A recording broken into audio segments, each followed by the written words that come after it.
Salut à tous, Arnaud pour Geek & Vaps. Donc aujourd'hui, review de l'Origin V2 de chez Norbert.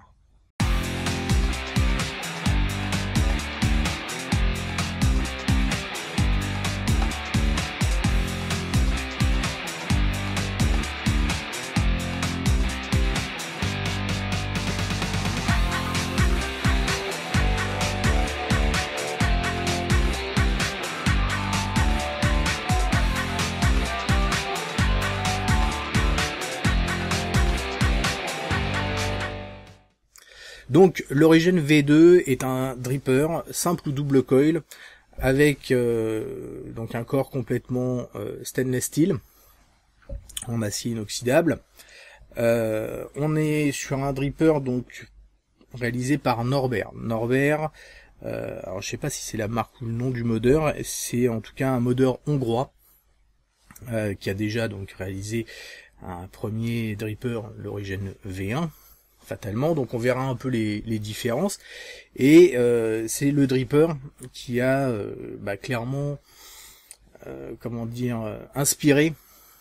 largement inspiré l'Orieco Storm A, donc qu'on verra d'ailleurs très prochainement, et on en profitera pour voir un peu les différences entre le Storm A et donc ce fameux Origin V2. Donc voilà, donc dripper hongrois, quelques particularités. Donc on est sur un dripper 22 mm, il fait 26,5 mm de haut, donc plus petit que l'Origin V1. Pour ceux qui l'ont, on a quelques millimètres en moins. Et particularité qu'on verra en gros plan, il a un système donc de cuve, et un peu comme aussi l'Orieco Storm A, mais une très grosse cuve, qui pourrait accueillir jusqu'à 2 ml de liquide. Alors ce qui est clair, je sais pas si les 2 ml y sont, mais il y a une grosse cuve, ça c'est clair. Voilà, donc celui-ci me vient directement de la boutique Sweet & Vaps, donc merci à toi Aurélien, boutique à Strasbourg et internet, et il est vendu, on va parler tout de suite du prix, 82 €. Donc on va le voir. Sur des drippers comme ça, un peu de qualité, voilà, des tarifs comme ça, là où on a des originalités, on a des choses en plus d'un simple dripper avec des plots, je trouve que c'est intéressant. Mais bon, tout de suite on va regarder, donc en gros plan. Alors, il arrive tout simplement, il n'y a pas de boîte ou de choses, voilà, il arrive comme ça. Donc il y a un double ton, enfin il y a deux tons, un ton brossé et un ton chromé, avec les deux trous. En dessous on a une gravure, donc nouveauté. Donc on a le V2, 14 ça doit être l'année, B4 ça doit être le batch et le numéro de série. Voilà, donc vraiment très sympa. Donc ça c'est une nouveauté, sur la V2, la V1 n'était pas gravée. On va retirer donc la première cloche, donc qui est une cloche de réglage, donc de l'airflow, avec deux trous, bien sûr pour le dual coil. Donc une bague toute simple, bien finie. On a la cloche principale, donc où là on va avoir trois trous, donc d'1,2, 1,5 et 2 mm de diamètre. Et donc on a trois séries comme ça. Une série pour le simple coil, donc en face on n'a rien, et une autre pour le double coil.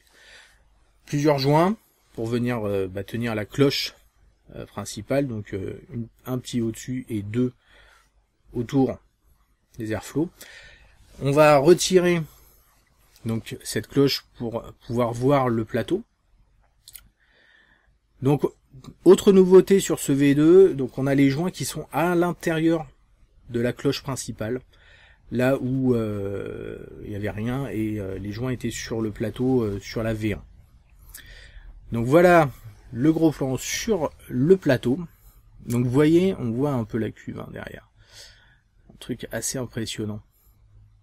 Donc on a le plot positif, donc vis à main avec un large trou, avec un contact en laiton. Vis à main, donc pareil, qui a été modifié. Et pour les négatifs, système à clé Allen, donc toujours très bien Ça a tendance à beaucoup mieux tenir dans le temps. La cuve, donc vous voyez, donc nouveauté aussi de cette V2, la cuve se rejoint, donc c'est complètement vide à l'intérieur. Très grosse capacité. Dans la V1, c'était séparé. Donc là, franchement, il y a vraiment de quoi faire. Il arrive aussi donc avec un petit sachet de joint et une petite vis de remplacement et bien sûr la clé Allen. Donc clé Allen, franchement, sur les atos, les drippers, c'est ce qu'il y a de mieux. Ça peut paraître un peu embêtant de trimballer sa clé Allen, mais c'est des vis qui tiennent beaucoup mieux que des cruciformes qui vont risquer de s'abîmer, quoi. Donc voilà, donc un dripper pas spécialement ultra compliqué, mais vraiment cette histoire de cuve en dessous, très bonne idée. Et puis les plots, voilà, tout simple, bonne qualité. Oublié de le préciser, on l'a vu dans le gros plan, donc on a une connexion 510 avec un plot de connexion laiton réglable. Donc ça aussi c'est une très bonne chose. On va tout de suite faire un montage, tout simplement. On va faire un montage en double coil. Donc là pour ça, on va utiliser donc un Cantal en 0,32 qu'on va donc passer à la flamme, histoire de le nettoyer. Et on va venir faire donc un micro-coil pour faire un micro-coil coton. Donc un micro-coil sur une tige d'1,8 mm. Et là-dessus on va faire 8 tours. Voilà, parce que je veux pas une résistance trop basse. Ça va être assez bas quand même. Voilà, tout simplement. Donc là je vais pas les chauffer, on verra pourquoi. On peut les chauffer à l'ancienne, bien sûr. Donc on va mettre en place les coils. Donc le premier, on vient passer notre premier fil dans le centre. Et après on vient casser ça, on va y arriver, au niveau du négatif avec la clé Allen. Donc ça se fait vraiment super simplement. C'est monté très rapidement. On fait bien sûr la même chose pour le deuxième coil. On va vérifier quand même la hauteur au niveau des airflows pour vraiment essayer d'être bien en face des airflows pour tirer un maximum parti de l'atto, bien sûr. Voilà, on va après tout simplement découper ce qu'on a en surplus de Cantal, bien sûr. Et là donc je vais le monter sur le lab et je vais faire chauffer les coils tout simplement, et venir avec une pince céramique. Alors attention, pas avec une pince classique, sinon ça va faire court-circuit, mais une pince céramique. Ça, on en trouve de plus en plus et c'est vrai que c'est très pratique. On chauffe et puis on vient pincer, ça va nous resserrer nos coils très simplement. On regarde combien ça nous donne en ohm, et donc ça nous donne 0,57, donc nickel, c'est parfait. On va ensuite tout simplement installer le coton. Donc le coton, on va venir le placer. Alors là j'ai placé mes coils en latéral. On aurait pu mettre les coils en horizontal. On fait en haut, en hauteur. Ça on fait comme on veut. Là je les ai mis comme ça. Plus simple pour mettre le coton. Donc je viens mettre du coton. Je découpe un peu le surplus.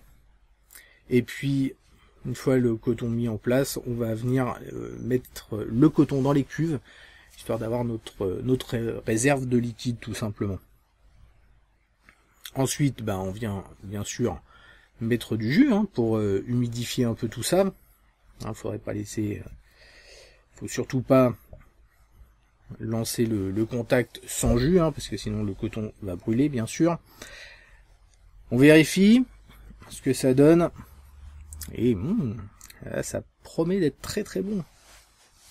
On vient placer ensuite notre cloche. Alors pour placer la cloche, il faut donc décider de quelle taille on va utiliser, parce qu'on va pas pouvoir glisser facilement.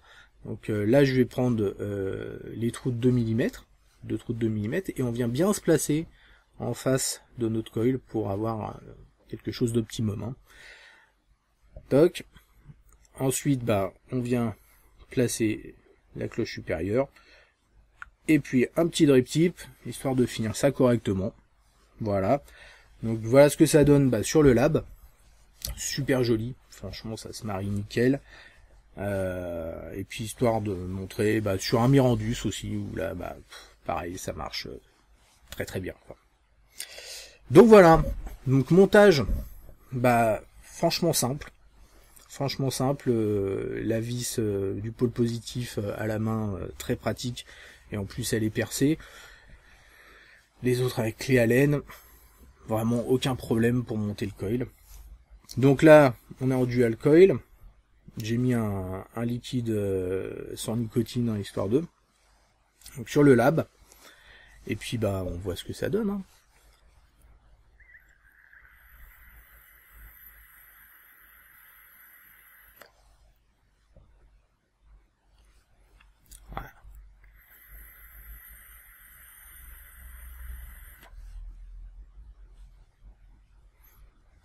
Voilà.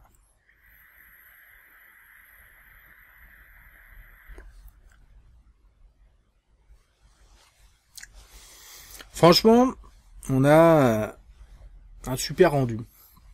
Alors ça vient du fait que notre cloche, en plus, est rétrécie comme ça. Je pense qu'ils l'ont rabaissé aussi pour optimiser ce rendu de saveur. On a quelque chose de très aérien, pas d'ultra aérien comme certains drippers philippins où là c'est limite grande ouverture. On est en inhalation directe, mais pas à outrance. Donc vraiment sympa. À savoir que en simple coil, donc déjà on a rendu des saveurs vraiment très très bon. Simple coil, on va avoir une très grosse autonomie, l'air de rien, puisque là en dual coil forcément ça chauffe 2 fois plus. En simple coil, on va pouvoir utiliser la totalité de la réserve de liquide, assez impressionnante, juste pour alimenter un coil. Donc quand je l'ai testé en simple coil, j'étais en train de vaper pendant X temps avec mon simple coil, et en plus super bon, quoi. Et avec ce réglage d'airflow, par exemple en simple coil, avec un trou d'1,5, on n'est pas du tout en inhalation directe, on est sur une vape, juste une vape dégustation, une vape, on peut vaper toute la soirée, etc. comme ça, sans pour autant partir sur un esprit power vaping, on va dire. Donc du coup très très polyvalent comme dripper, vraiment très très pratique.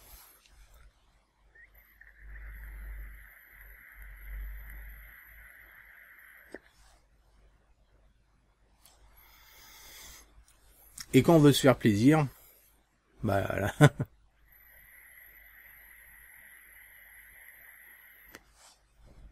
On peut aussi. Voilà. Donc là, ça va. Niveau vapeur, niveau nuage, on est servi. Voilà. Donc pour moi, clairement un super dripper. Un super dripper, une super découverte. Je m'intéressais un peu à l'Orieco parce qu'on en parle beaucoup. J'ai voulu en acheter un pour le tester. Il va arriver là d'ailleurs, normalement aujourd'hui. Et voilà, je suis content d'avoir découvert celui qui est à l'origine de ça. Vraiment l'origine.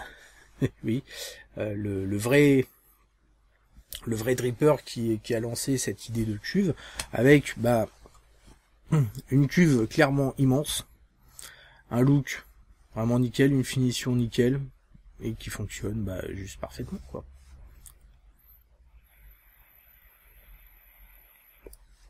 Super. Voilà, très très bon dripper.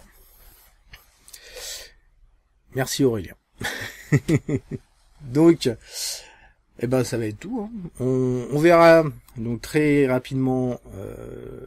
Je vais faire une vidéo sur l'Orieco, le Storma.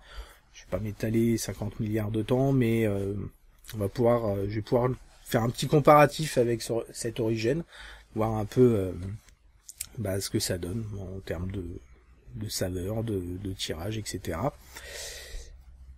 On se retrouve donc très rapidement pour de nouvelles aventures. Merci d'avoir regardé cette vidéo. N'oubliez surtout pas de signer le manifeste de la vie. Et une très bonne vape à tous.